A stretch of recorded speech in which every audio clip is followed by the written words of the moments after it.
abrir em cada manhã, em cada instante, nossos corações a Deus e permitir que Ele fale através da Tua palavra.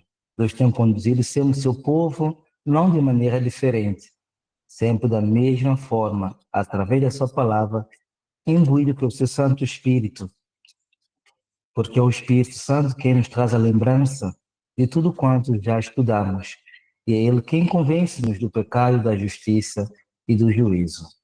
Mais uma vez, muito bom dia e feliz sábado, queridos irmãos. Nosso segundo tema de hoje, ou nesse caso, segundo tema, ele vai ser transmitido de uma forma que nós possamos compreender como funciona o santuário, mas, como já mostrei ontem, não diretamente estudando as coisas, os tipos, as coisas que fazem parte do santuário, do tabernáculo, neste caso, mas, acima de tudo, como as nossas vidas, elas podem ser um testemunho do que nós estamos entrando todos os dias no Santo dos Santos. E como seria a vida daquele crente, daquela crente que a cada manhã entra no Santo dos Santos. Este é o tema que eu trago para vocês e é um tema que eu procuro a cada dia vivenciar na minha vida, acima de tudo, vivenciar, porque não adianta mesmo eu procurar transmitir ao mundo ou dar ao mundo uma ideia falsa do cristianismo. Tem aquela música que é o cristão exemplo, mesmo sem o querer. O segundo personagem que eu procurei trazer para nós aqui, para nós podermos meditar, é o Jó. Porque temos que aprender que lições a vida e a experiência de Jó têm de tão interessante, de tão profundamente marcantes, para que possamos tê-la como nosso exemplo. Logo da primeira, quando nós abrimos o livro de Jó, ressalta-nos logo a primeira frase do livro de Jó. A primeira frase não dita por ele mesmo, mas pelo próprio Deus. É isso que nós vamos meditar. Vamos meditar não no livro todo, em todas as partes, porque eu preciso aproveitar o máximo do tempo. Não se preocupe que eu já estou na igreja, estou apenas no segundo piso da igreja, segundo, não, terceiro, porque nós temos o primeiro piso, que é onde nós fazemos as atividades, almoços e por aí vai. O segundo piso é onde ocorrem as reuniões. No terceiro piso da igreja, onde eu estou, é a casa, normalmente onde ficam os pastores, e o terceiro piso ainda onde ficam os compultores. Então, a igreja de Mirandela, graças a Deus, é uma igreja, como poderia dizer, uma igreja rica. E graças a Deus, olha, tenho a oportunidade de já estar na igreja e poder ter um sítio calmo e tranquilo para poder transmitir a mensagem.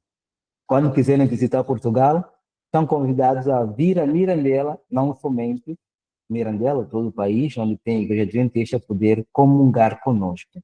Bem, indo diretamente ao capítulo 1 do livro de Jó, capítulo 1, que nos mostra como Deus maravilhosamente é lindo, desculpa dizer isso, é lindo ouvir da boca de Deus quem nós somos.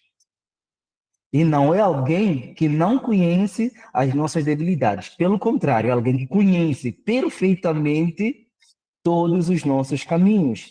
É alguém que conhece o amanhã. É alguém que sabe o futuro.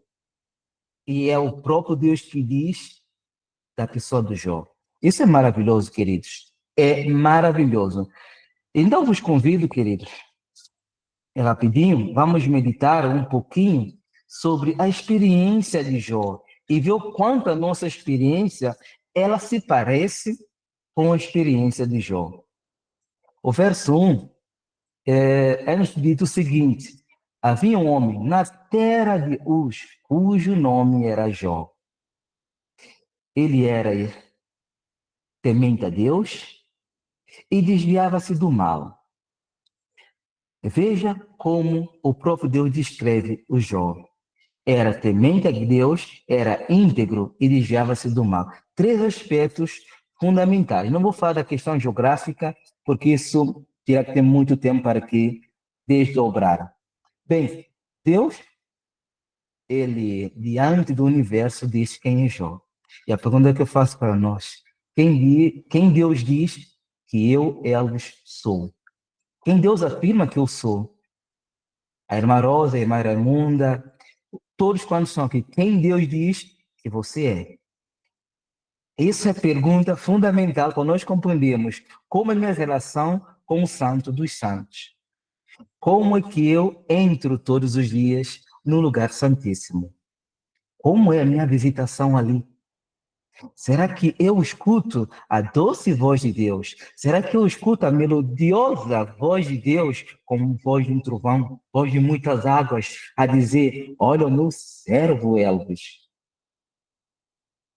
Imaginem, para surpresa do universo não caído.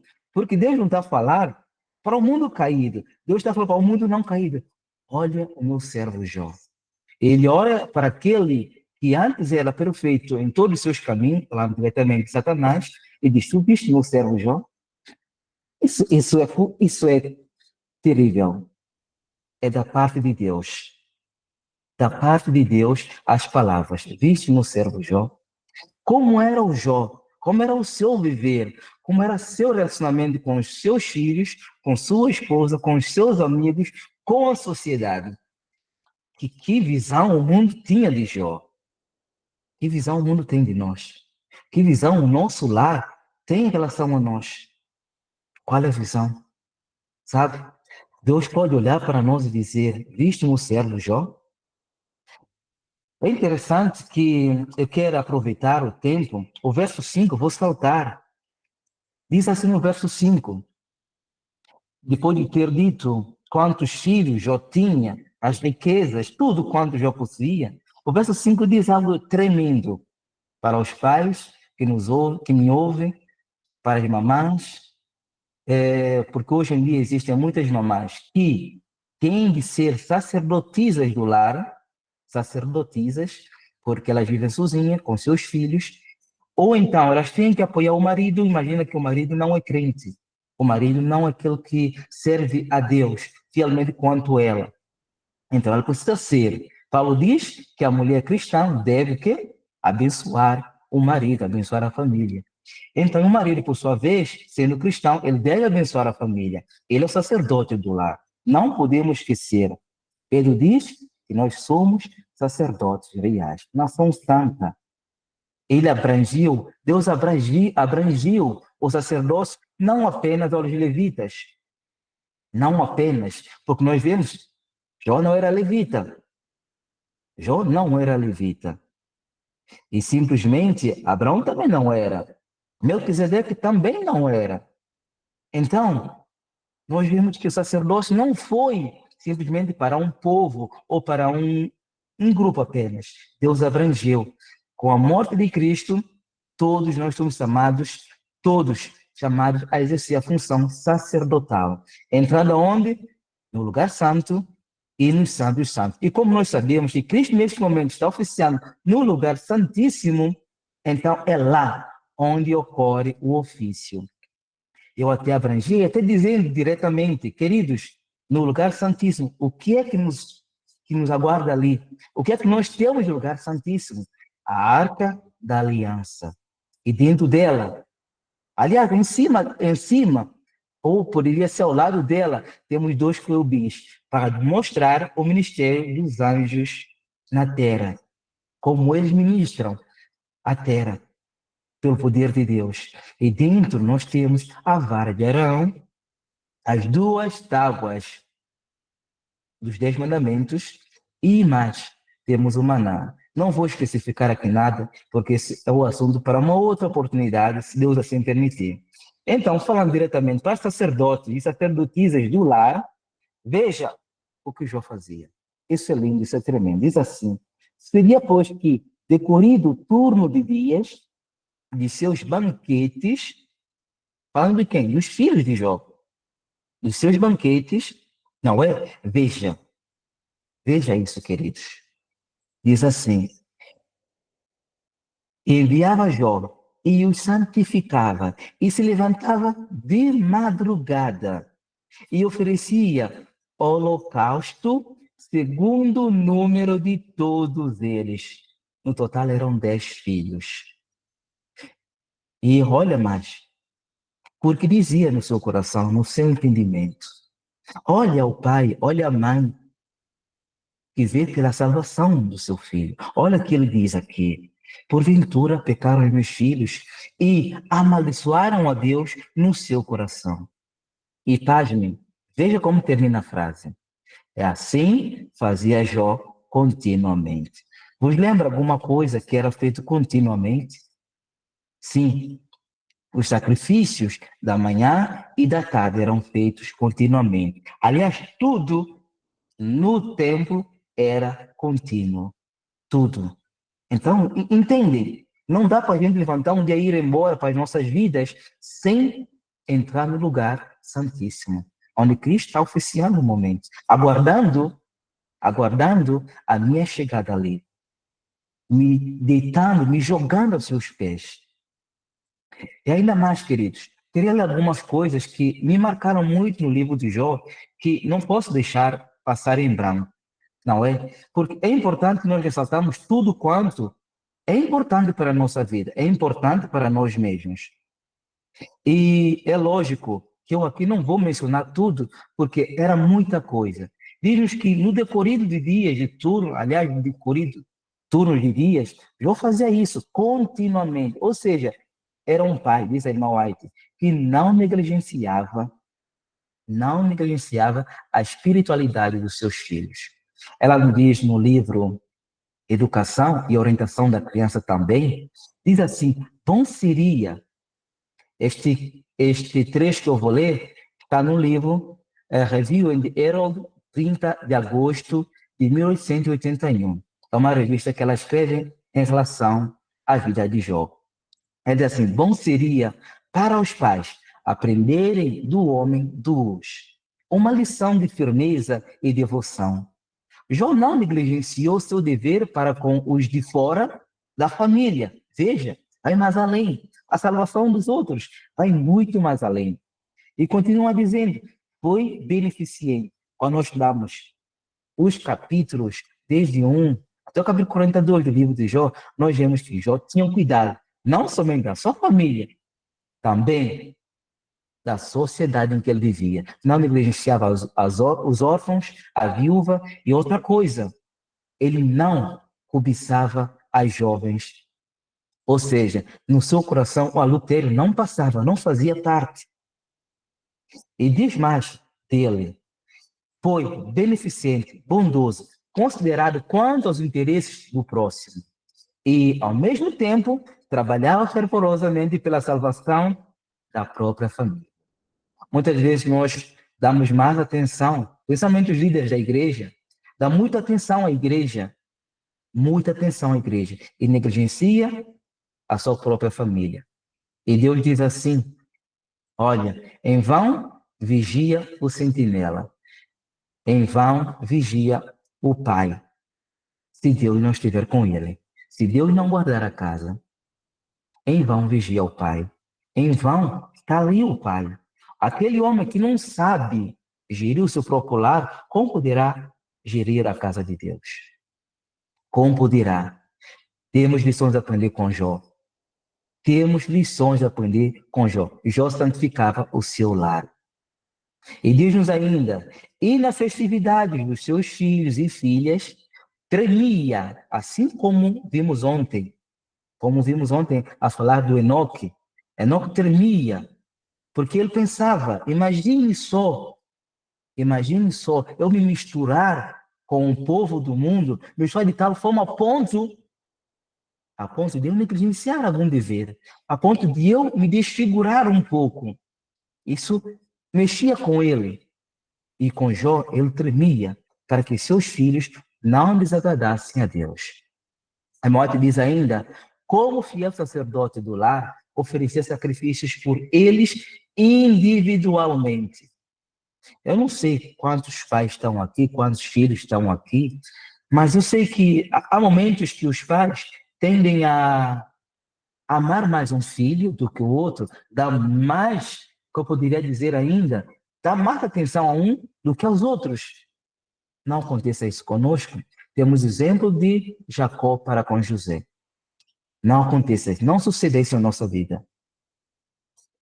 Jó não fazia isso. Individualmente, ele tinha um cuidado de cada seu filho. Diz ainda, conhecia o ofensivo caráter do pecado.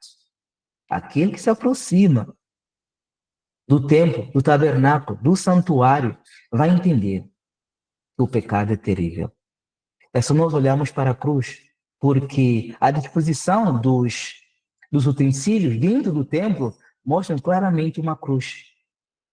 Começar no lugar santo e abrir, aliás, santíssimo, abrindo no lugar santo e para fora do pátio.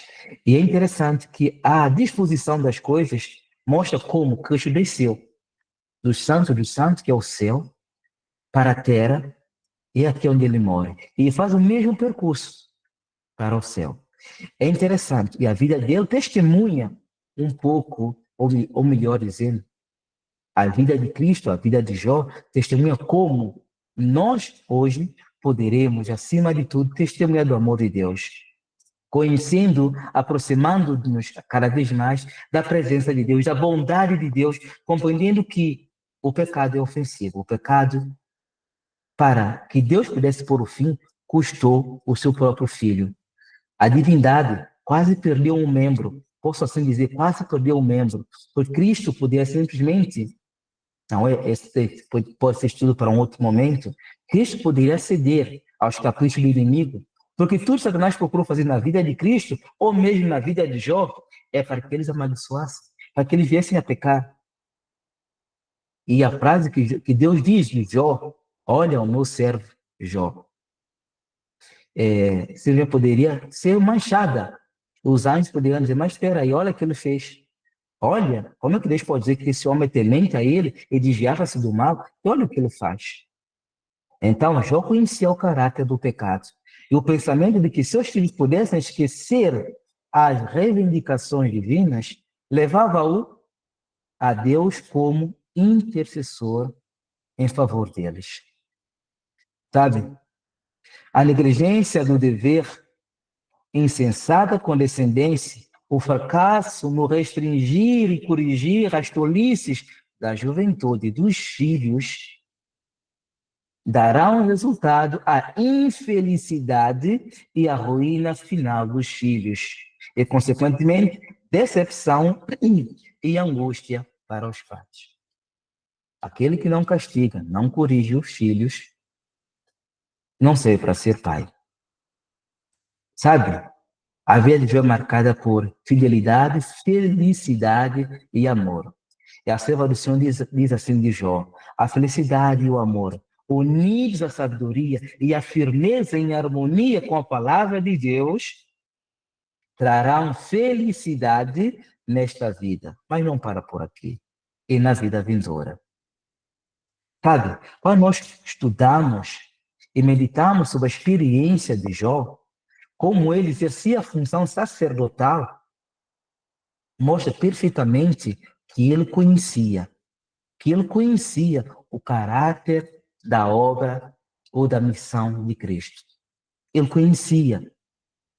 Imagino que, assim como Enoque ouviu dos lábios de Adão as consequências do pecado dele e da Eva, e como ouviu também a história da bem-aventurança, entrega de Deus, o dom de Deus para a salvação do homem, assim Jó ficou a conhecer. E nós também conhecemos muito mais do que eles conheceram. Como devia ser a nossa experiência? Sabe, eu quero vos trazer 10 aspectos importantes que o livro e a experiência do Jó nos transmite. Nós vemos a vida do Jó, o contraste entre a prosperidade que Deus apresenta dele e como essa mesma prosperidade, de um momento para outro, torna-se uma degradação. Ou seja, quem tinha tudo parece que agora perde tudo. Um segundo aspecto é a ocorrência repentina da calamidade. Nós lemos que mal um dos servos de Jó dizia o que aconteceu, o outro chegava, quase tira a palavra da boca do outro, apresentava o outro acontecimento. Não sei quantos estão a viver sobre esse tipo de acontecimentos ou ainda estão enfrentando provas difíceis. Tem palavra para vos dizer no final. O terceiro aspecto é que o problema apresentado pela filosofia do sofrimento, como muitos hoje veem, e era comum em sua época, em que o mal não vem sem causa, ou ainda que o mal é a consequência de algum pecado oculto ou acariciado e a retribuição, ou seja, a punição de Deus. Muitas vezes alguma coisa acontece na nossa vida, não sei se já aconteceu com vocês, mas, Senhor, o que é que eu fiz para isso acontecer? É a pergunta que nós fazemos logo. Senhor, fiz alguma coisa de errado? Eu fiz tudo certinho e isso está me acontecendo, Senhor. Outro quarto aspecto é que a crueldade dos seus amigos. Vai nos faltar familiar, vai nos faltar amigos, vai nos faltar a igreja, que não vai nos compreender, não vão estar do nosso lado, não sabe o que aconteceu na nossa vida, não enxerga o invisível. E então, olha-nos como se fizemos alguma coisa e estamos a pagar. A punição de Deus está caindo sobre nós. E eles não compreendendo isso, dizem tudo e mais alguma coisa, assim como aconteceu com os amigos de Jó. E adianta um pouco mais. Enquanto estavam em silêncio, era perfeito. Diz Salomão, até um tolo, quando está no silêncio, faz silêncio, é considerado sábio. Mas basta abrir a boca e que pode estragar tudo. Um quinto aspecto, a profundidade do seu desânimo. Quem que nunca caiu num profundo desânimo? Quando procurou auxílio, quando entendeu que não está sendo compreendido pela sociedade, pela família principalmente, e pela igreja, que devia ter um conhecimento mais abrangente das coisas que acontecem nesse mundo e que sabem perfeitamente que Satanás trabalha para nos destruir. Eu vou um pouco mais ao fundo. Um sexto aspecto é que a ascensão gradual, a confiança em Deus de Jó foi aumentando. A frase da mulher de Jó, amaldiçoa esse teu Deus e morre. Jó diz, olha, falas tu como fala uma doida, sabe? Daria a Deus nos todos os bens e não permitiria que também viesse o mal. Parece que Jó vai crescendo, parece que ele vai subindo na escada da santificação. Parece que Satanás usou tudo quando tivesse ao seu alcance e toca na ferida, toca na vida dele, a vida íntima, a vida conjugal. Sabe, a gente tem aquele momento em que a gente volta para a família, para nossas esposas ou para o nosso marido, e nós queremos que uma palavra de ânimo, mas o que vem é o quê? Algo semelhante de amaldiçoa esse Deus e morre. O que Jó temia que seus filhos fizessem é que a sua própria esposa está pedindo para que ele fizesse. O sétimo aspecto é que a dramática aparição de Deus, depois de Jó começar a questionar, Senhor, por que tudo isso? Porque eu fiz tudo certinho e parece que todos estão contra mim. Senhor, diz alguma coisa.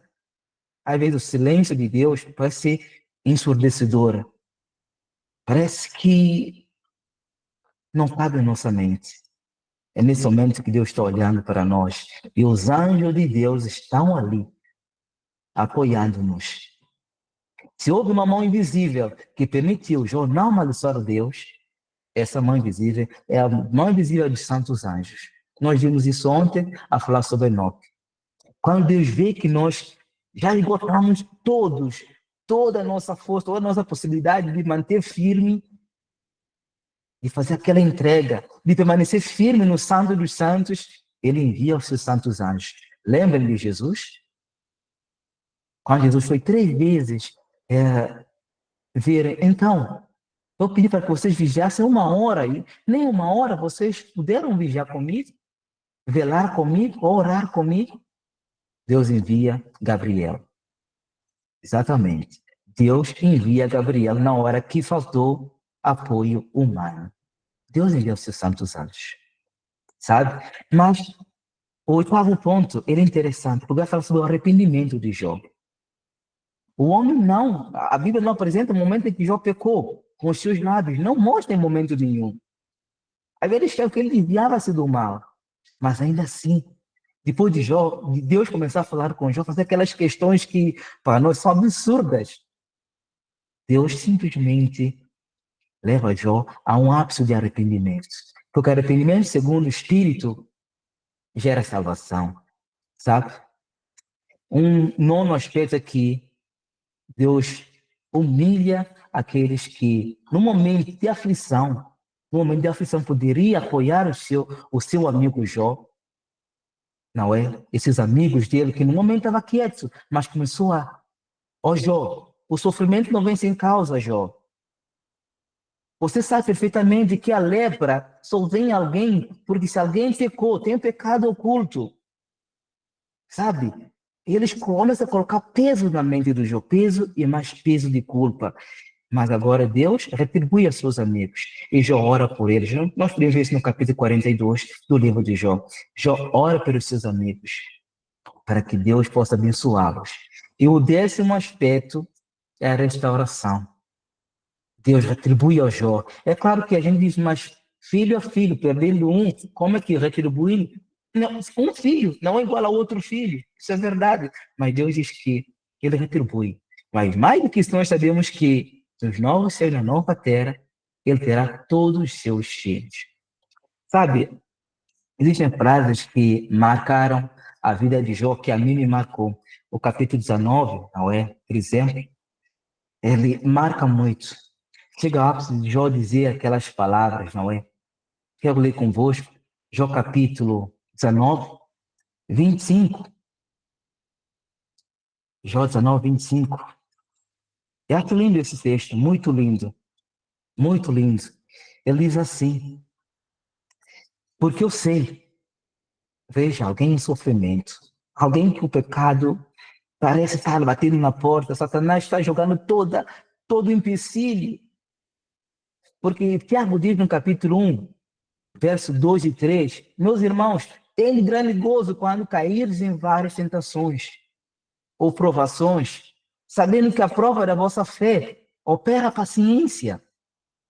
Jó diz assim, olha, porque eu sei que meu Redentor vive e que por fim se levantará sobre a terra e depois de consumida a minha pele, ainda em minha carne verei a Deus.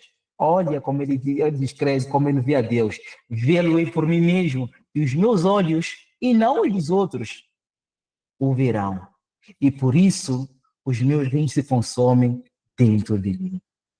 Alguém que passou por infâmia, alguém que passou por grande sofrimento, alguém que perdeu tudo, alguém que foi levado a tentar amaldiçoar Deus, alguém que foi tocado de tal forma. Por isso que eu digo, olhar para entrar no lugar santíssimo nos capacita, nos habilita a cada instante, a cada momento. Porque nós vemos aqui que os acontecimentos foram repentinos, um atrás do outro. Nós não sabemos que agora, o dia da manhã ou mais tarde. Nós não sabemos. E, contudo, Deus, na sua infinita misericórdia, Ele envia seus anjos para nos apoiar, para nos ajudar. Sabe? É verdade que Deus, Ele envia provas. Mas, como eu disse ontem, está lá em capítulo, 1 Coríntios capítulo 10, as provas que vêm sobre nós são provas humanas, provas que nós somos capazes de suportar, porque nós não suportamos pelos nossos meios, pelo nosso poder, pela nossa força. É unicamente pelo poder de Deus em Cristo Jesus, através dos santos anjos. Sabe? Algumas pessoas veem a experiência do Jó de uma forma muito errônea. Mas como poderíamos ver a experiência de Jó? Sabe? A experiência de Jó nos oferece preciosas lições sobre o sofrimento e o grande conflito entre o bem e o mal. Sobre o sofrimento.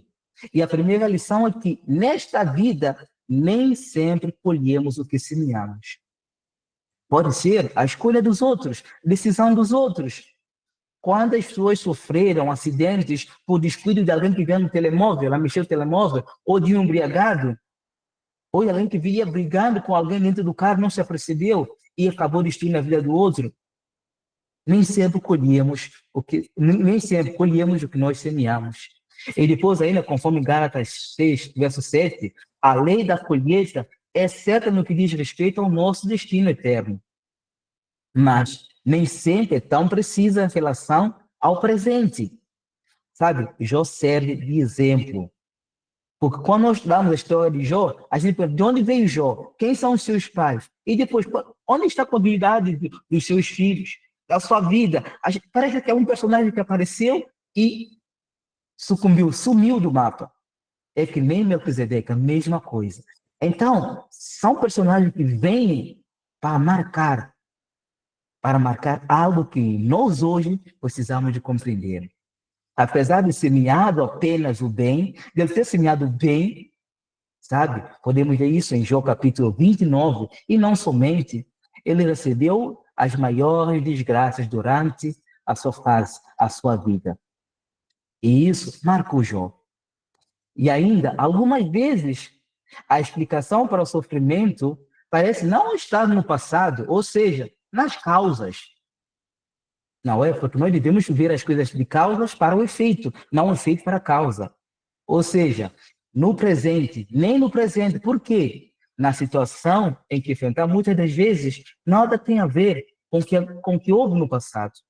Mas a experiência de Jó mostra-nos quais são os objetivos de Deus nos provar ou de permitir tentações ou provações que Satanás nos, nos traz.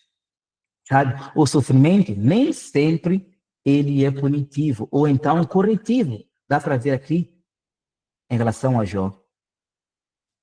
Pode ser simplesmente instrutivo para nós que vivemos nos últimos dias.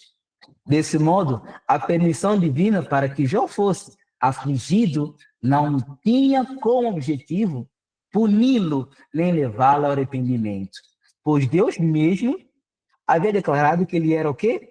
Íntegro, reto, temente a Deus e desviava-se do mal. Ainda assim, essa experiência amarga e ardente, podemos chamá-la como um cadinho, contribuiu para o seu crescimento espiritual, para uma relação mais próxima e profunda com Deus. Sabe, eu penso muito no profeta Jonas, porque o livro dele termina de tal forma que a gente fica pensando, mas o que aconteceu? O que sucedeu com Jonas? Parece que não temos mais vislumbre. Com certeza, no futuro teremos mais coisas sobre Jonas. Teremos mais visão aclaradas quando chegarmos no céu. Sabe? Eu termino dizendo assim, é verdade também que Deus tem o poder de transformar o mal em bem, porque Romanos 8:28 nos diz que todas as coisas contribuem para o bem daqueles que amam a Deus. Mas com frequência, ou melhor, nós só percebemos, ou temos essa percepção, isso depois de atravessar o problema e olhar para trás e dizer, Ebenezer, até aqui nos guiou o Senhor. A mão de Deus foi comigo. Sabe? No caso de Jó, queridos, seu sofrimento foi permitido por amor a milhões de pessoas, permitido por mim e por você. Sabe? Pessoas que no futuro passariam por situações e aflições do mesmo gênero. Quando começarmos a tirar casa, terá os nossos bens, terá familiares, como aconteceu no passado. Aí nós veremos que as aflições de Jó servem de exemplo para nós, para nos preparar. E outro aspecto é que a fidelidade e a confiança de Jó servem como exemplo. A maneira como Deus dá um basta, chega em sofrimento e traz conforto, força e esperança. Por isso é que o livro do Apocalipse começa com a mesma tônica que começa o livro de Gênesis. Tudo é bom. Eis que tudo era muito bom. Tá, queridos? Há mais coisas que eu queria vos dizer, mas não posso alongar, né? Por meio da experiência de Jó, também entendemos melhor o grande conflito. Isso deve nos marcar bem e muito bem. O grande conflito, ele é real. Ele é real. Nós não podemos negar isso. Todos os dias nós vivemos deste drama, deste grande conflito, sabe? Embora Deus permita sofrimento, Ele coloca limites. Ele colocou limites. Satanás podia ter certo lugar, Ele pode nos tentar até certo instante. Não vai além. Não vai além. E, no entanto, mesmo assim, Deus muda a condição daqueles que nele confiam. Ele muda. Assim como mudou de Jó. Ele permite sofrimento, mas coloca um basta, um limite. Caso nós estejamos passando por algum momento de sofrimento, sabe, mantenhamos a fidelidade. Assim como Jó, sabendo e olhando que no Santo dos Santos alguém vela por ele, alguém está ali, olhando por ele. E, invisivelmente, os anjos estavam ali apoiando ele, dando força, dando ânimo, para que ele pudesse suportar, sabe? Pois nós sabemos que um dia olharemos para trás e veremos a bondade de Deus na nossa vida.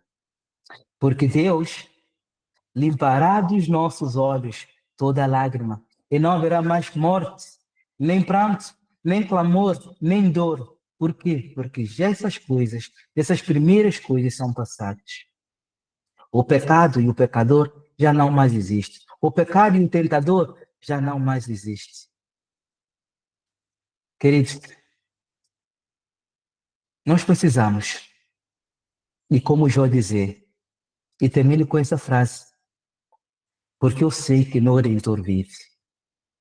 No Redentor, eu já olhava constantemente para o lugar santíssimo. Ele olhava para Deus. O meu Redentor vive. O meu Remidor, o meu Salvador vive. E que por fim se levantará sobre a terra. Eu posso descer as sepulturas, dizer-lhe, não saí do ventre da minha mãe, não retornarei à terra. O Senhor Deus, o Senhor tomou, mas ainda assim minha carne veria a Deus. Vê-lo-ei por mim mesmo, os meus olhos, e não os outros o verão. Essa certeza que deve marcar a nossa vida a cada dia. Por isso, o meu convite é, a cada manhã, queridos, olhem para o Santo dos Santos. Entrem ali com a vossa família. Abençoe a vossa família. Muitas das vezes, acordamos às vezes com a cabeça a ferver com tantas coisas, às vezes não nos dá tempo para realizar o culto matinal, nem tão pouco vespertino, nem parar um bocadinho da tarde para meditar, para orar a Deus, sabe?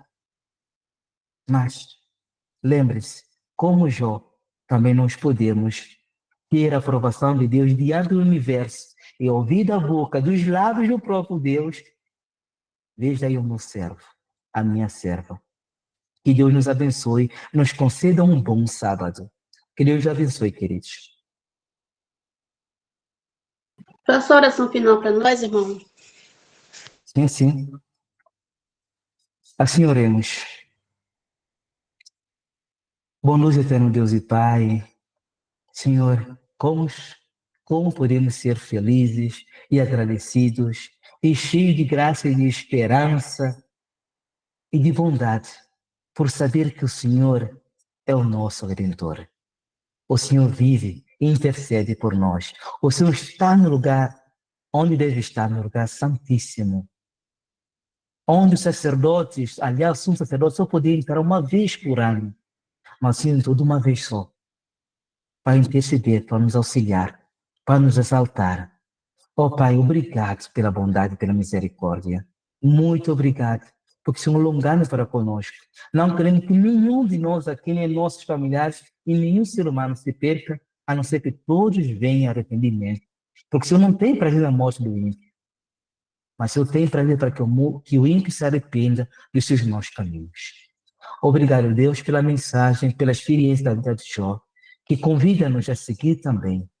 E como cantamos, a fé dos nossos pais inspira os nossos ideais. Obrigado, Deus, por tudo, por Cristo Jesus. Nós